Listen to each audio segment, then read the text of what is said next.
This is the Three Skeevers podcast. All right, episode 48 of the Three Skeevers podcast with Grimsforge Gaming and myself, Icy Fire Gaming.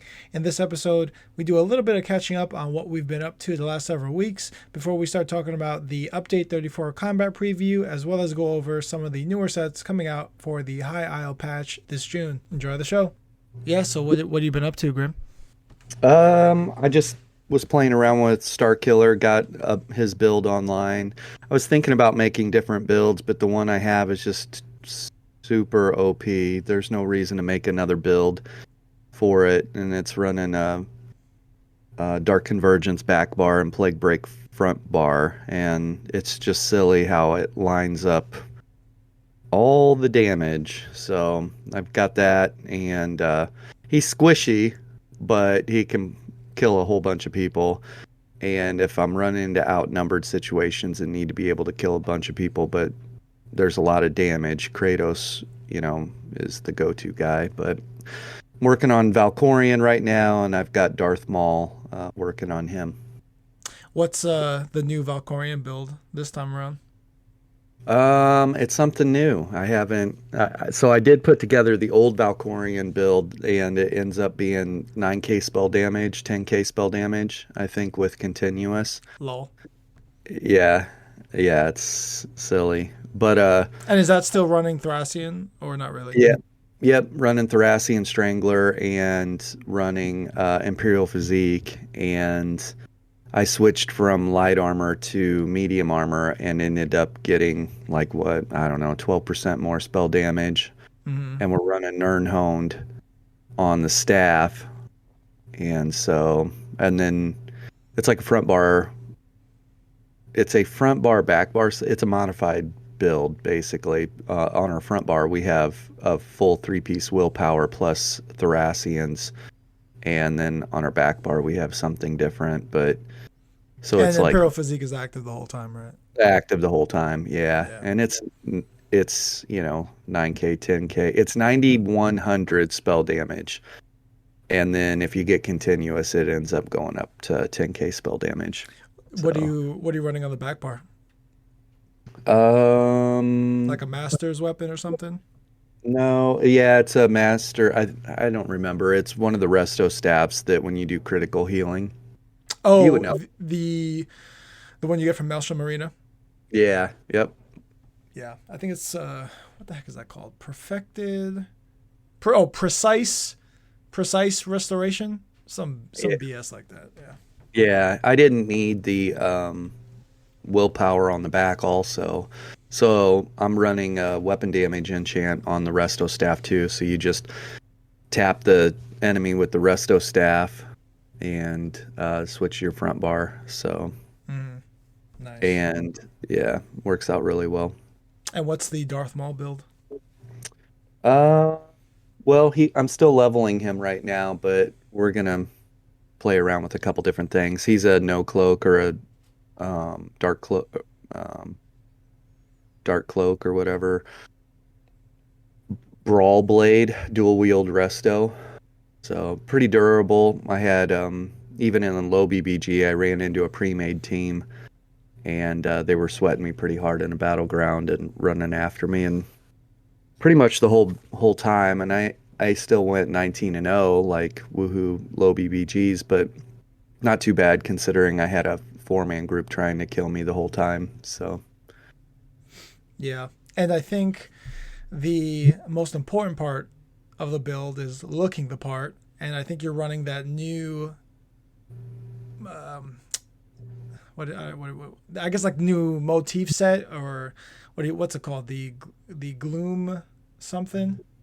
yeah, gloom grace weapons, I guess, is that what they are? But it's yes, when you and you could see that on Starkiller with his dual wield blades. When he summons it, it just comes out of nowhere.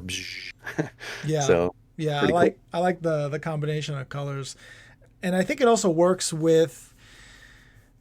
Did you make Luke Skywalker and you made him a warden? So when he does the lotus fan, not lotus fan, but the lotus flower buff, right? Then to combine that with the gloom glow weapon, then it really looks like it's a green lightsaber, which is pretty sick.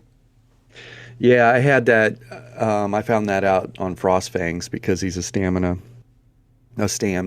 and so I just wanted to see what that looked like. But yeah, I tried to bring Skywalker, Luke, back. I'm just not liking where Crystal Weapon and D-Swing are at. Like the two of them don't work well together. It doesn't flow well together as opposed to like a Crystal Weapon heavy attack rending slash on a dual wield. That damage output just flows so much better, and the Crystal Weapon D-Swing or D-Swing heavy attack Crystal Weapon, like any possible combination that I could do with those, just all felt really clunky. Yeah. So that kind of turned me off to bringing Luke back. So we'll wait and see how performance gets addressed over the, in a year or so, and we might bring them back. Okay, cool. So right. Oh, go Darth ahead. Maul. We've got Darth Maul, Valkorian, and Starkiller. And then I also have Revan over on the EU server, and I was going to go over there and put the build together and see what trouble I could get into with that. And I did have, like, as far as new characters go, I also made Craven the Hunter, and he was a bow warden. So played very similar to my Artemis build. So I had played that play style before. And so then I was like, well, I don't want it to be just like Artemis. So we went bow, dual wield, daggers. And it was pretty dangerous. Yeah, Craven the Hunter. But I think I'm a little too early on Craven the Hunter. Nobody knows who he is. So we're going to wait. Yeah, until that movie comes out. I think he's going to be popping into the MCU in the next year or two. Yeah, Morbius is out right now. My wife and I are going to go see that, I think, on Tuesday. So maybe Morbius might be my next character we make. Yeah. I would imagine probably similar to that Beetlejuice thing that you did a couple weeks ago.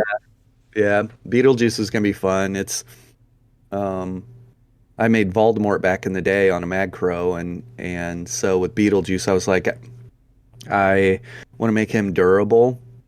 So I can put the weapons away and just run around people and kind of clown them, and you can't really do that if you're getting your socks blown off. So yeah, it's funny, but it's not the type of funny I was going for. Yeah. Okay. And speaking of EU, I've been doing a lot of work over there, more in terms of just getting my characters all situated and stuff like that. I think I've only created 6, but I got 4 of them to CP now, so I got 2 more to go, and then just slowly working on the grind. That's all. Yeah. And also just finished up the BG tournament league hosted by the Legends Syndicate Guild, which was a lot of fun. This time it was a little bit different because normally I guess it's like you have 3 captains and then they just kind of pick teams among the the remaining 9 people that are there, and then from that, well, that's the old setup. I guess in this setup it was a duo tournament, so you sign up with your duo, and then every week it's going to be just a different combination of players playing against each other, and then they just kind of rack up the amount of kills, which would be your points, and then if there's any ties during those matches, then whoever had the least amount of deaths would win in that moment, for that tiebreaker. And then of course if there was another tie after that, then there would be just some other thing that would contribute to fixing that tiebreaker. So overall it was it was supposed to be a 3-week tournament just on Fridays and Saturdays for scheduling conflicts and things like that, but it wound up becoming a 4-week one because we had that 1 week a couple of weeks ago where nobody could really play the game because of the 5-10 minute loading screens and all that fiasco that they already spoke about and addressed. So but aside from that, a lot of fun, a lot of sweaty matches all aboard, and I think I was thinking about posting a couple of them, but we'll see what happens. Yeah, I saw a lot of really good PvPers in that, so That's really cool. Yeah. Rect DX he hasn't been streaming too long. I jumped into his stream a couple days ago, maybe 4 days ago, and he's on YouTube and he streams on Twitch. And he's one of those guys that runs around Imperial City a lot. And if you run into him, he's a handful. So, but it was interesting being in his stream and seeing which other content creators and small scalers, would hop in and stuff. So he has a lot of respect amongst that community. I don't think he's in that tournament, but they were talking about the tournament. They were talking about the tournament in chat and stuff like that. And I'd said that. Okay. You had mentioned it, and so it was a lot of fun.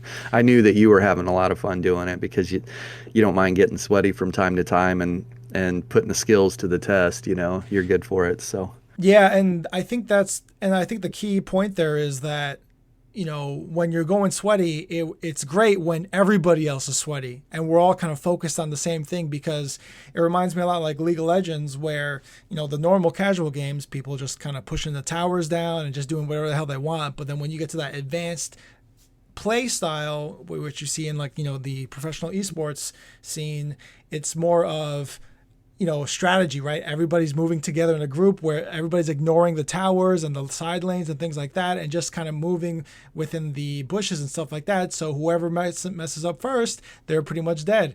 And it reminded me a lot of that, because there's just always like an ebb and flow of the combat where you don't want to be the team that gets sandwiched, and you're always watching both teams. And if you're coming up on green and say we're orange, then purple team, where's purple team? Okay, they coming around, us. Let's either go to the middle where they were, or we're gonna just, bulldoze through green and try to get past them so that they become sandwiched. And now both of you guys you have a mix of both those groups running away from the team that's chasing us, because whoever gets left behind is going to get destroyed, because, in a 4v4, it's pretty even, it's pretty balanced. But the moment that you get that disadvantage, it's pretty clear that, no matter how good everybody is, once you're, 3v4 or 2v4, you're going to get smoked at that point. So it was a lot of fun. I definitely enjoyed it. And, there are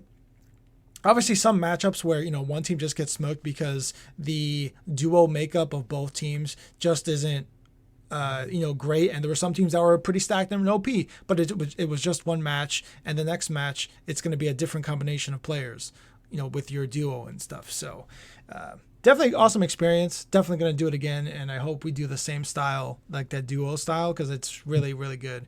And shot calling, definitely important. I wasn't a shot caller. I would just kind of, make certain notices like, purple team's over here or this team's over there. That's pretty much it. But aside from that, there's a lot of standout players that, know how to shot call and make good plays. So, yeah, it was a lot of fun. A lot of fun. I was on my Freya, my Warden for that one. Just playing as an off healer, more of a debuff support. So I'll be releasing that build in the next couple weeks. Been holding on it because I've been having so much fun playing it. So yeah, we took Art of War out. We did some war games. This was about a week ago, I guess, because we haven't done a podcast in quite a while. But when we went out with Art of War and did the war games are a lot of fun. We break up into small groups and hunt each other, or set up kind of a kill box where all the groups meet. And so Art of War is a pretty large PvP guild, and they're multi-faction, and so we were able to put squads together. And I think that night we did 2 5-man squads, a 5-man squad EP versus a 5-man squad DC. So, and I was on EP, and Art was running the DC squad, and it was a lot of fun. We went up there and we just set up the, hey, we'll meet at middle. And when my group got to middle, EP group, Pale Orc was up there. And, of course I went after Pale Orc. I don't have any bad blood with him or anything, but he's on a different faction, so I'm just going to get him off the board. And he took off running, and so I was like, well, just keep your head on a swivel. He'll probably come back. And so we're right in the middle of our first fight. team fight 5-on-5, and he jumps into the mix. And so the other people in the group, my squad, let us know, hey, there's a random here. And of course we kind of have that spoken rule, right? If there's any extras or ads that jump in, the fight stops and we get the ad out, right? So Pale Orc jumps in and is trying to do his best to take out people, and of course our other DC group just backs off and just stands there right out in the open, and he's fighting, and then he realizes none of the other people are fighting, so he tries to run through the DC group, and we just mowed him down. But I'm sure he was not too happy about that. But and when you're in guild, it's really cool to set up those small group training. We've gone out a couple times and done 3v3s or 3v3v3, and I know that you were doing some war games as well with the group, and it's just a great learning tool.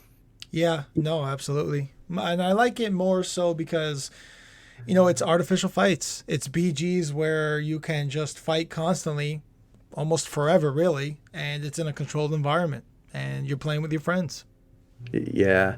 We, I was on Kratos, and he's pretty stout and can put people away too. I really like where that build's at right now. It's the strongest he's ever been. But, so I can frontline with him no problem and still kill people. And Art and I are in comms, and Art messaged me and he said, hey, they want to, 5v1 you. Oh my goodness. And I was like, okay. And so I told my group, I said, hey, after a couple more rounds, they're wanting to just fight me. And so they said, okay, no problem. And I said, just so you guys know, I'm not going to fight them, 1v5. Like, even 1vxers, they use their surroundings, they use their terrain, they use advantages. And so I said, I'm going to pull all 3 portals here at middle, and then systematically go around and killing them, killing the, enemy team. And so they all just sat back and watched, and I ran around, and the first 2 people that tried to stay with me, I think they got killed a handful of times. And so I ran around, pulled all 3 portals, and amidst the chaos, because that's how I practice or test builds, is pulling all 3 portals and fighting all 3 portals simultaneously, or all 3 banners simultaneously at middle. And so for you and I, it's no problem. Like, we've done that before, right? Mm-hmm. How the dance works to avoid damage and keep resources and fight. And so it's just absolute freaking chaos. And so then I just kind of ran in and out of the storm, popping out, killing people, jump back into the storm. And eventually Art messaged me and he said, yeah, they give up. Oh my goodness. How many died of the 5? Well, I probably killed all of them at least once, maybe twice. But we were allowing them, because Art was sitting off to the side and someone else was sitting off to the side. We were allowing reses, right? Okay. So he would come res them, or they would res each other while I'm on the other side killing someone else. And so, okay. Yeah. I wasn't going to try and sit on the bodies, like when you have that many NPCs hunting you, and, you got to keep moving. So, yeah. Okay. No, that sounds awesome. I do prefer the fights, just because it's still the learning phases, right? So I when I did the war games, I prefer to just fight near the base itself. So we just pick whoever's base, whatever, and then we just kind of fight outside there. That way, you can wipe the whole group. Doesn't matter. They can just respawn right then and there. So it makes it a little bit easier. And I know, at least for me, I was playing more of a chaperone role in that in those war games, and I was just running Kagrenax Hope on my Templar. So if I just need to res somebody, it only takes me 1.5 seconds to pull somebody up, and then they're back in the fight, no problem. Yeah, it was a good learning experience. And then what we did was, I think initially we thought that we would sub people out because everybody's got multi-factions themselves, but getting them geared, getting them to the middle and all that. So what we decided to do was just have certain individuals sit out for a fight, And like some of the really good fights, I sat out, and then I would res the team after if they needed it or whatever.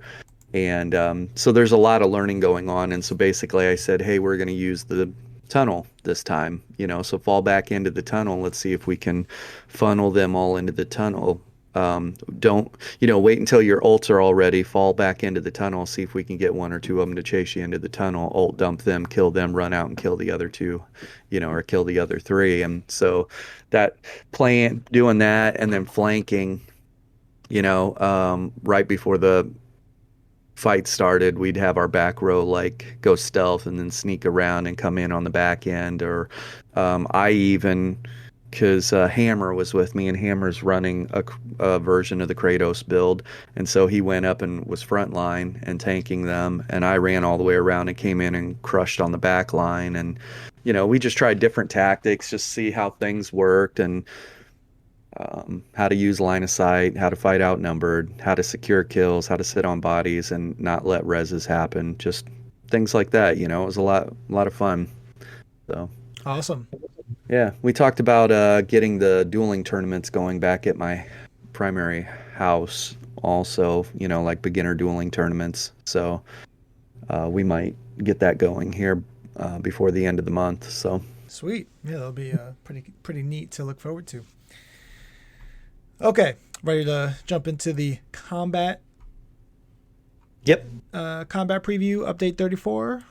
Let's go. That's what Arnold would say. Let's go. Yes, I do miss Sinful and Zero. Yeah, I miss those guys. That we were talking about that. We were down in the sewers running, and I said, you missed that random encounter when those guys try and kill you. Oh yeah. Got something blue on your back. Yeah, what's that blue thing on your back? They would, Yeah. for anyone that doesn't know, if they're hiding in stealth and they're tracking you to kill you, they'll message you and say, what's that? Like, what if they're whatever faction they are, right? Like they're usually DC. They'll message you and say, what's that blue thing on your back? And when you stop and you message back, like, what or whatever, that's when they kill you. Yeah. Hey, it's like John Wick, right? Courtesy. Yeah. Are you working? So, yeah. Okay. All right. So, Zos Gilliam, he posted a couple days ago on the April 15th, the update 34 combat preview. And I think the PTS, by the time this podcast comes out, we might even post it later tonight or something, because I think the PTS is going to come out on the 18th probably. That's what they usually like to do. They'll release this combat preview and then post it that Monday. So we'll see what happens, but I will go ahead now and read this. Greetings. It's about time of that time of the year where the latest chapter is coming up soon. The combat team would like to talk about some of the changes coming in update 34 and provide some insight on where we're coming from. We'd like to say now that since this is the big chapter of the year, we're continuing with last year's approach where we slow down on the large scale combat changes since there's already a lot of new systems and features to take in.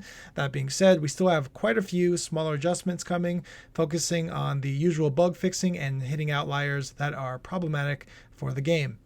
First, let's quickly talk about the impact of previous updates combat changes with the hybridization of almost everything in the game regarding character combat stats and scaling of abilities and sets.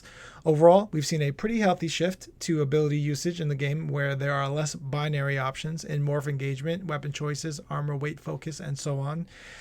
Since much of this work with abilities is still relatively fresh and such a drastic change to accessibility of character building is bound to take time to adjust to, we know there will still likely be some shifting as the meta starts to re-solidify around the new state of the game.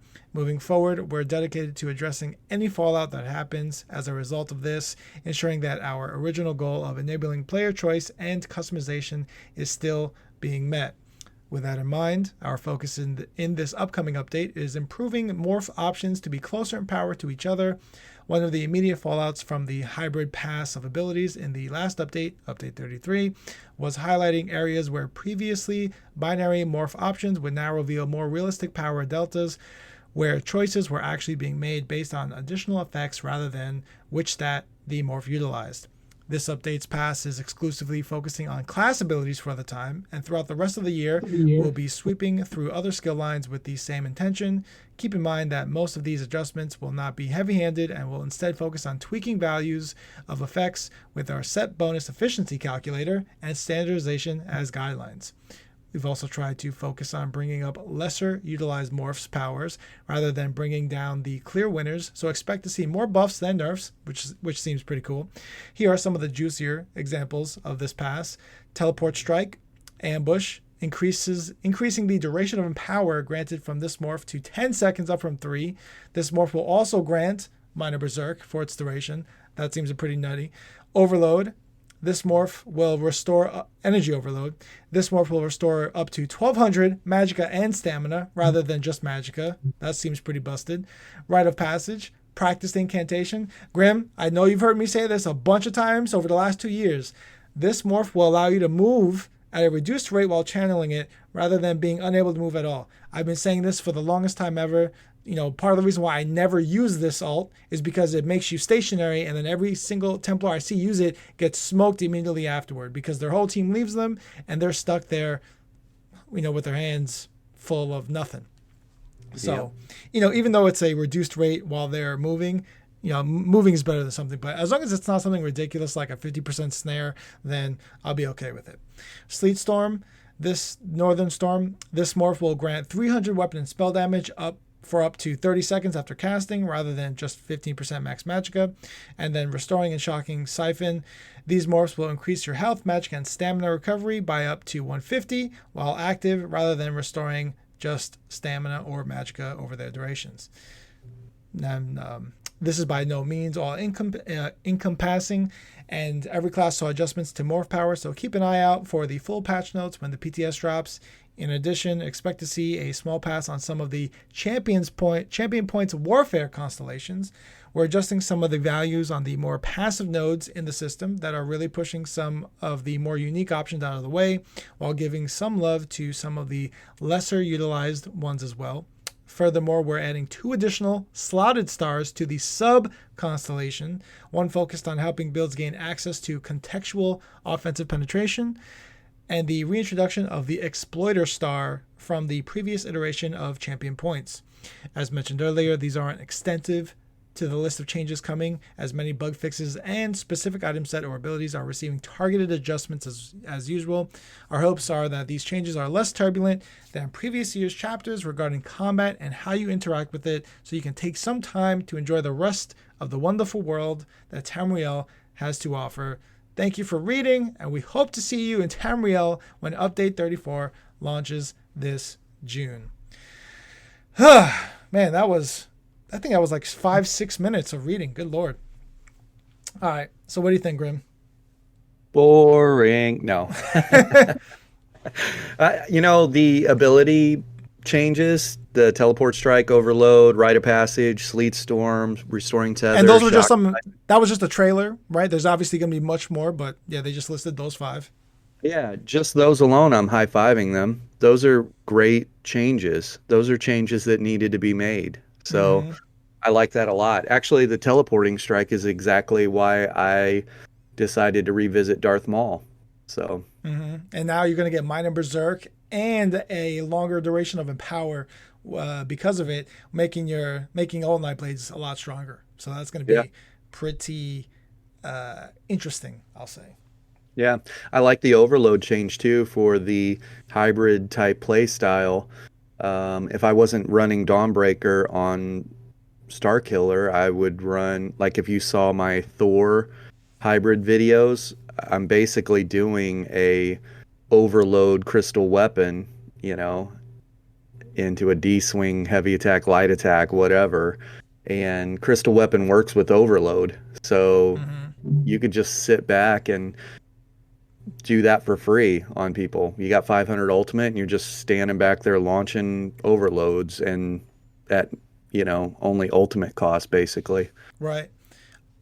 I feel like you could make something with Palpatine using that passive. Oh, yeah.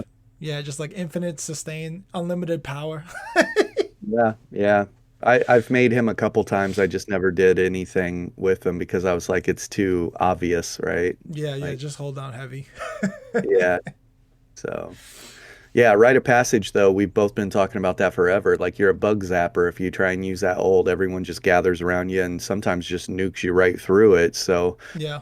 I've never they, seen anybody get nuked right through it, but it's more so that it's a ticking time bomb, right? Where, okay, listen, I'm going to keep them busy. You save your life and run. Yeah, you're going to, be really tanky for like 4 seconds, but, we're just building ult on you and you're going to die as soon as you get out of it. So, yeah, and, I've seen so many people say, oh, well, you're just not using it right. You got to coordinate with your team and stuff. This is a regular BG, man. There's no coordination in there unless you're a 4-man squad, whatever. But even then, when you're stuck in a channeled state, my immediate thought always is, what else could I be doing in this moment, right? That's part of the reason why I hate using not borrow. Is it borrow time or time freeze? Which one is the one that? time locks you into the animation. Yeah, so every time I'm using that ability, it's great because it puts the healing reduction on there, but I'm stuck in that thing. And, for me, I'm a very active basher when it comes to, or not, I shouldn't say basher, an interrupter when I see that little red tick on somebody, right? Those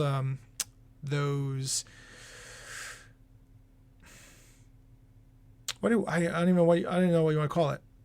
When you're reading the NPCs, right, and you have that interruptible mechanic that presents itself, I always do it because it helps improve on my reaction time with the game. And also whenever I see somebody lining up a bow snipe, that's a channel ability. You can interrupt that, and I'll actively try to do that when it comes up. So when I see people doing this, if they're using borrow time, I'm gonna bash them, and I don't like doing that. And then even then, I could be heavy attacking, I could be doing something else a little bit more productive. So when I'm in this rite of passive state, I'm just stuck there, and my team is running all over the place. I'd much rather just cast a life giver and then keep going about my day. So yeah, I don't know, that's my little rant on it. Yeah, I'm interested to see what other abilities are getting modified. So the game's at a very interesting place. Like, performance is where it is, but at least things are staying interesting with new abilities and hybridization and all that, new armor sets. So yeah, and it sounds like they're quite literally trying to make everything viable. They're, instead of bringing the good stuff or the more popular stuff down, they're trying to raise up everything else that doesn't get used as often. I think that's pretty noble. Yeah. Yeah. What else was in here? Yeah. So I think it's a lot of. I thought it was pretty good post there. I enjoyed it. I like seeing things like this when people talk about improvement. So it'll be fun. It'll be interesting. Hey, side note, I want to make a prediction about, how you were talking about, I think Cyrodiil is going to come to an end. They're talking about the end of the Three Banner War. I have a feeling that the new Breton, the High Isles, they're somehow in control of the sea or something to that effect, and Cyrodiil gets put underwater and destroyed. Like Atlantis? Yeah, something along those lines. That's, I'd say that's a little stretched, far-reaching, I'll say. But Cyrodiil destroyed. I mean, it's definitely getting destroyed for sure. My thing is, I don't know what it's going to become. Obviously, it's going to be a new zone. It'll probably still be called Cyrodiil, or maybe like New Cyrodiil or something weird like that.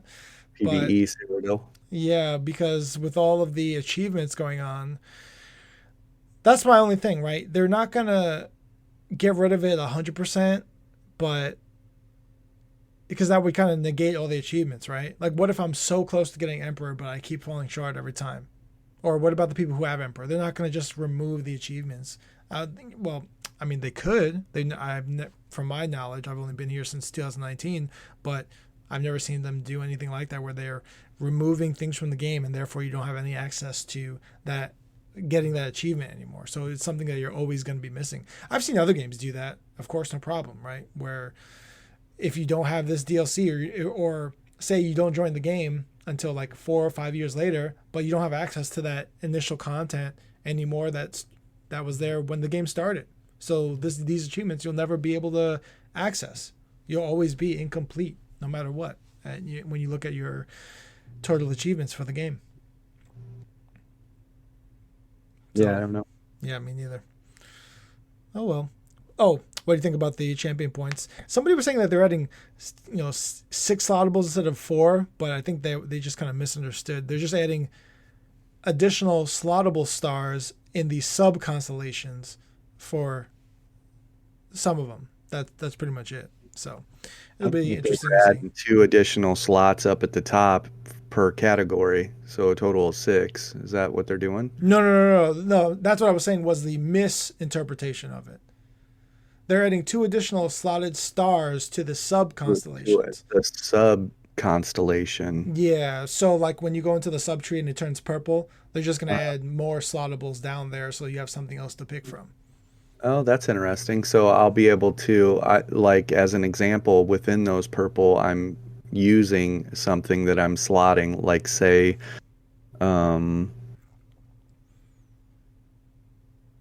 celerity, or I forgot what it's called. Anyways, yeah, celerity is one of them. Yeah, celerity, which is 10% extra movement speed. If I'm slotting that, I would just slot it in the sub-constellation slottable, right? And no, it's not. No. So right now for the speed tree, we'll say, where you have, you go into the sub tree and then you have 3 slottables to choose from. Now you're going to have 5 to choose from. That's all. You know what I'm saying? So they're adding something else that you could opt to use as a slottable. Yes. Gotcha. Specifically okay, so for... they're not adding new slots to slot things. They're adding new options that are slottable. Yes. Specifically 2 more for offensive penetration and 2 more for the... I guess this one would be more for lightning staffs, since they said the reintroduction of the exploiter star, which I don't remember what that one does, if you do. I don't remember either. Yeah. So, yeah. But they just said, let there be lightning staffs. So yeah. Was that the one, if they're off balance, they take a 10% extra damage? So maybe. Yeah. That's probably it then. Yeah. Well, guess what? They're like, let there be lightning stabs. There's already lightning stabs. There's people running around with lightning heavy attack builds, and you can't dodge roll it. And, Yeah. Make sure you get that Grace Gloom going. Get that major evasion up. Yep. Mm-hmm. Okay. So that pretty much covers the combat preview. Want to take a look at those High Isle sets, which seem like a lot of fun. So obviously there's a whole bunch to choose from, and we're not going to go over all of them because a lot of them are, some of them are trial sets and things like that, but that doesn't stop anybody from using them in a PvP context. Blessing of the High Isle. I'm just going to read the 5th line because, the other ones, it's just word fillers at this point. When you are healed while in combat, increase your weapon and spell damage by 369 for 5 seconds. Nothing wrong there. I think that seems pretty fun. I'm not sure when somebody would want to use this. Mag DKs or sorcerers. Because the 2-piece and 4-piece are max mag, and then the 3-piece is magic recovery. And so then you get a lot of spell damage out of it. Yeah, and I guess you could probably use it like a back bar set, right? Like pop a Vigor or something and then get a small boost to your weapon and spell damage and then go back to your front bar. But even then, that's only 5 seconds. So not sure how much value that would bring. Yeah. I don't know. I think it resets, though. I mean, there's no cooldown currently attached to it. So it looks like you could just go from one to the other. So if you front bar it. Mm-hmm. Yeah, so if it was, as long as you got a heal tick from some source, whether it be from you or an ally that was healing you, then you're going to get that boost there. Yeah. Let's see. Coil Reptile is a trial set, or I'll say a PvE set. Minor Slayer at all times, and then increase your weapon and spell damage by up to 740 based on your missing stamina. I think that's kind of like that boss save set, but it's the stamina version instead of the magicka version. Now this one seems interesting. The Dovra Sabatons. This is a mythic. While sprinting, gain a stack of draconic speed every 0.5 seconds, granting you 660 armor up to 20 stacks, which comes out to 13,000 armor-ish. Upon stopping, you deal 170 physical damage per stack in an 8-meter shockwave and retain draconic speed for 10 seconds, but cannot gain new stacks. So if you have max stacks of this and you stop, then 170 times 20 is about a little bit over 3,000. And at 20 stacks, this damage will also stun for 3 seconds, and then this will scale off your physical or spell resistance. I immediately thought of you when I saw this. I'm like, Icy's gonna make his Juggernaut build. Yeah, and I also thought you could put this on a stage 4 vampire, right, and just run around as a group, but just have one guy running this, and he'll be the lead. So then, as you're sprinting, invisible, okay, and then as soon as you stop, say you're a necro or something, you're sprinting, and then you find the target. The first thing you do, right, when you run up to the guy, just drop a unnerving boneyard, so you get the major breach, whatever, and the guy gets stunned immediately because you're next to him, and then everybody just unloads on him. Right, you don't even have to press any other abilities to stun them, which seems pretty nuts. So, because I think most people, when they do vampires, are always Nightblades and stuff, but now you have a crazy option here to be able to stun somebody without really any extra effort. So, seems pretty interesting. And that's 13,000 armor at max stats for 10 seconds. Seems pretty legit. Oh, go ahead. It's a lot of armor. Yeah, and the damage from this ability scales off the higher of your physical or spell resistance. So whatever your resistances are, as long as you stop at max stats, you're going to have, whatever your base is, plus another 13 that's coming from this set. So I'm sure people are going to come up with something crazy with that. Druid's Braid, max health, magicka, stamina, health, and magicka. Seems pretty interesting. A lot of max stats. A lot of max stats. This is a mythic here. Left-hander's War Girdle. Dodge roll no longer evades attacks and instead grants a damage shield that absorbs up to 21,000 damage over 1 second. This damage shield is unaffected by battle spirit. Holy Christ, dude. You could probably throw this on Mando, bro. Yeah, I thought about it. There's other sets too that whenever you have a damage shield, receive whatever. Mm-hmm. And so I thought that might be kind of cool. Like that's his Beskar armor, Mm-hmm. Thing about this too is you could dodge roll, get that big shield, and dodge roll doesn't dodge everything, right? Area of effect attacks will still hit you when dodging, but this not damage anymore with this thing. With this thing, you could eat up all that additional area of effect damage. So yeah, it's kind of interesting. Yeah, just go hunt like 7 well-fitted every time. Yeah. Because that's going to be where you get your mitigation from now, because 21,000 damage, and there's no cooldown on it. Yeah. Holy Christ. This actually seems pretty legit, not going to lie. Not going to lie. Next mythic is Maura's Whispers. Gain up to 1,500 crit chance and 10% increased inspiration, alliance rank, alliance skill, and monster kill experience based off how many books of Shadowlord's library have been collected.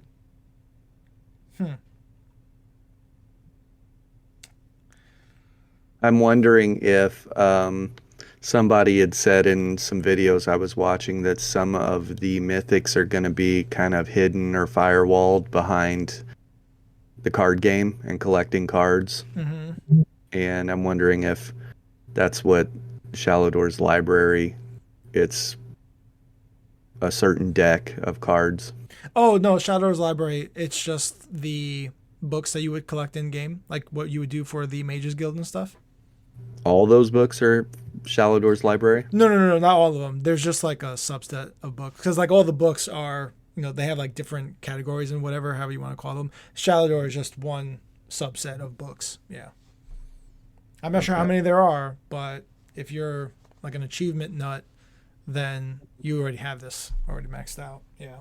But even then, whenever I do crafting or like anything PvE related by myself, I'm always using either Wild Hunt or Pale Order. I don't think I'd ever use this for anything. Because even if I'm crafting, I always have Wild Hunt on because I want to be speedy. I want to get to my places as fast as possible. You got 18 characters to do it on. Yeah, so 10% increased inspiration. I guess. I don't know. Monster kill experience. Maybe. Yeah, maybe if you're doing Black Rose Prison on normal or Skyreach on normal, you throw this on for an extra 10%. Yeah, all right. I guess I can dig it. Next one is the Oaken Soul Ring. Adds 300 weapon and spell damage. I'm just gonna say 4,000 armor, 300 health recovery, magic recovery, stamina recovery, 2,600 max health, max magicka, and max stamina. But while it's equipped, you are unable to swap between your primary and backup weapon sets. So this is a 1-bar mythic. This seems pretty funny to me. And I sent this over to my buddy Shadow because I was going to say prolific. He loves playing werewolf. And I was like, werewolves are going to be pretty legit now, right? And he's like, it's very situational with this, which caught me by surprise because, one scenario he said was if he's, 1vxing, but he's got to actually bail out. If he can't escape on a werewolf, then he'll de-wolf into his human form and then use those class skills, whatever, to escape. But he has to make sure he's got his front bar situated probably on a more defensive rotation if he's running this mythic. So I thought that was kind of interesting. But otherwise, it seems pretty well-rounded for werewolves. Yeah, werewolves OP. Yeah, that's if you and I had brought this up. That's if the werewolf bar is considered a back bar or different bar, right? It's not your primary bar. Werewolf's your ultimate on your primary bar, and what if it's preventing you from switching to werewolf? So it's a valid concern, but I would be very shocked and surprised if you put this mythic on and then it actually prevented you from using a werewolf ult. I would be shocked if that was the case. Yeah. We'll find out. Yeah, well, I guess we'll find out, yeah. Well, I guess what you could do is, go into wolf, like pre-wolf yourself, right? And once you're in wolf form, then throw this on. You could do that. Yeah. Yeah, as an alternative if your concern winds up being true. Next 5-piece set is Order's Wrath, crit chance, weapon and spell damage, crit chance, and then a third line of crit chance, and increases your crit damage and crit healing by 8%. Pretty neat idea. Pretty neat. That's what I'll say. Yeah. Let me actually see. Is this a heavy armor set? Oh, it's craftable. Ooh. Okay, that's interesting. All right. I can swing it. Let's see. I'm going to skip over some of these trial sets here because I'm not really too interested in those. The next mythic, Sea Serpent's Coil. While at full health, you gain 40% damage resistance. After taking damage while at full health in combat, you gain Serpent's Rebuke for 10 seconds, snaring yourself by 40% and gaining Major, Berserk, and Courage, increasing your damage done by 10% and weapon and spell damage by 400. The damage resistance does not apply while Serpent's Rebuke is active. What do you think about that, Grim? I don't know if I like it. Definitely not for PvP, but maybe for like a fake tank, like a fake, for like normal whatever. is kind of the scenario I'm thinking, but I don't see how anybody else would want to use the set.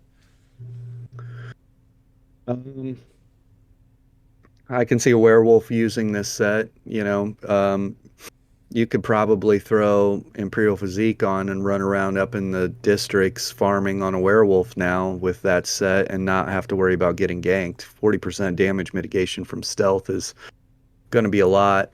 And even with the 40% snare, a werewolf gains 30% movement speed. So access to Major Berserk and Major Courage also, that's kind of interesting. So, And that mitigation is only on the first hit.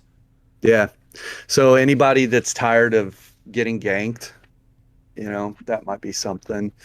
So I saw some people having the discussion about sorcerers wearing it too, and they're like, well, sorcerers will shield stack. Well, if you're really good at shield stacking and you never take the damage, then you're never moving at 40% speed and you don't have the other stuff going on. If you do take damage, then you gain Major Berserk and Major Courage, and you still have access to Major Expedition and shields. So I don't know. If you don't want to get ganked, I could see this on a werewolf. I could see this on somebody that doesn't want to get ganked.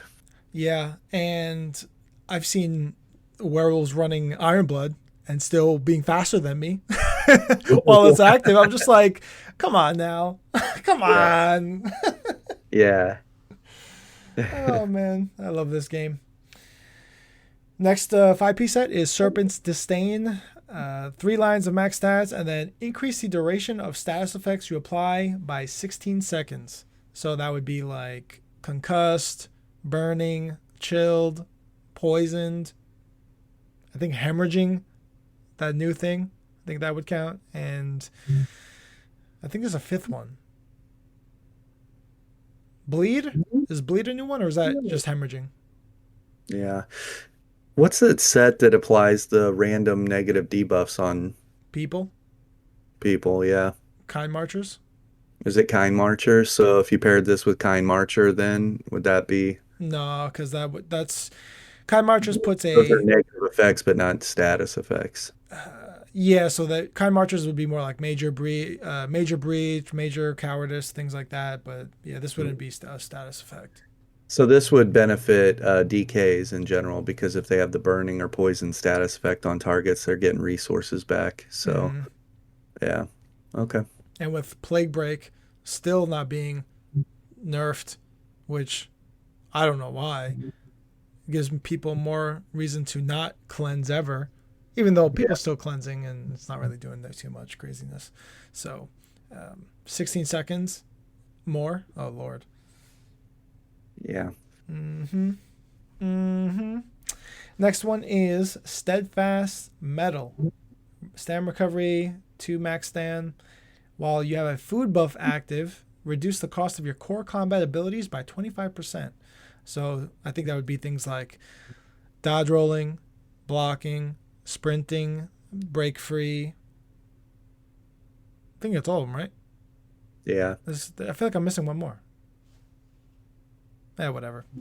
I don't know. That's going to be definitely a block tank or mag DK because, the entire offense from a mag DK is block cast capable. So you could put sturdy, right? And then there's CP as well to pick up more block mitigation or block cost reduction. So Yeah. I think somebody said you could have 50% block cost reduction with this set and the CP. So Wow. yeah. I guess would it still be a mag or stem decay? Because with the hybridization, it doesn't really matter anymore, right? No, I think now with hybridization, it kind of dictates what your primary spammable is. Like technically, I guess you could say Kratos isn't a stam DK. He's a mag DK because while I'm using Noxious Breath, I'm just using that for Major Breach. I'm also using Burning Embers and Molten Whip, which are mag DK. So, yeah, I think we're moving away from that probably. But you pair that with even that first set that we were looking at, pair that with Blessing of High Isles, and there's your Mag DK build. Yeah, so whenever you heal, you get weapon and spell damage. Yeah, that'll be up 100% of the time, and then you've got 25% block cost reduction with this, and whatever you picked up through CP. Interesting. Next one is Sistress Scowl. Max stam, health, and stam. When you bash an enemy, place Sistress Scowl on them for 15 seconds. When hit by a light attack, a target with this debuff takes 2,000 frost damage up to once every second. This seems actually a pretty fun set. It would be funny to fight a werewolf with that. Or you're a like a support tank in a werewolf group. Yeah. So then just focus. When you're picking targets, you just lock down the one guy, bash him. He's got this scowl on him. Whatever it looks like, and now everybody knows to focus this target, and everybody's light attacking, especially the PvE Zerglings. Right? This is gonna be great for them because now they're gonna be doing more damage on the 1vxer. Yeah, die 1vxer. Yeah, with our light attacks because that's all we know how to do. But now they're going to be doing like 2,000 more damage, or at least 1,000 more frost damage on the 1vxer. So that's not a terrible idea. Yeah. So now their Plague Break will be on the target, and they'll run Plague Break in this together. Oh yeah. All the help they can get. There's another build for you. Okay. So that was the combat preview. Those were all of the new sets. Anything else, Grim? Because I know we're running close on time here. No, that's all we had. I thought it would be fun to go through the review of that and get updated. It's been a while since we've done an episode. Yeah, for sure. Okay. And I think we're going to try and air this as soon as we can because I know PTS is coming out probably either tomorrow or now. It might be already out when this goes live. So we'll see what happens. Yeah. And of course, as you already know, we have a link to the Grimsforge Gaming Discord that we always put in the description, as well as a link to the audio version of the podcast, which you can find on Anchor. And with that, we'll catch you guys maybe next week or maybe in a couple weeks, whenever we decide to do a new one. So yeah, I think I'm going to jump on the PTS and play around with some stuff. I want to see some of the other abilities and how they got modified and what they're doing with the CP. Yeah, maybe we could bring Is There No One Else back and talk about it next week or something. Yeah. Cool. Alrighty, man. We'll catch you guys whenever the next one is. See ya. You're going to say, bye-bye, Argonians. Bye-bye, Rogonian.